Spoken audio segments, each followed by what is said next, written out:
पैर कदी कमी मैं ना मुक्त में रखा मैं ही बड़ा आख गयो मैं की भैन तो जड़ा ना तितर पुराने भैन मैं एक जड़े शहजाद और दो त्रा तितर लई बैठा नु थां तो मैं ना के हाजी तैन साडे कोल बो आंदी है गल्ला तो करे दे तू भाई मैं चाय ले आयो चाह बेच रखा मैं के सैन जो बोदी चावनी ता चाव ने पर जान ले उसा के मेरा लंच है बोदी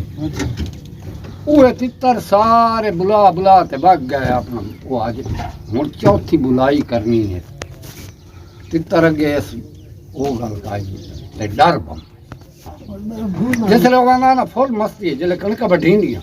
वत डर दी बचत कर रहा है उसले फुल मस्ती है चांदा ये मैं मोटरसाइकिल ते होना ये भाई तो नाल नाल वे तो मोटरसाइकिल बुलाना मैं हाल के झोली च के नाल टंगे होया ते वडले सवेले मैं रख टंगिया घर ये 1 बजे तक तो मैं लगातार बोला इन नहीं भाई कोई ब्रेक मार ये बहुत चंगी है ये खुराक मांड के बादाम है 5-6 बादाम पिस्ता बड़ा गर्म होता बिल्कुल 5 मैं वो डब्बा इतना भर के रखे पिस्ता चारे मग उसके बाद ये तेरा बादाम निमाशी थे रखे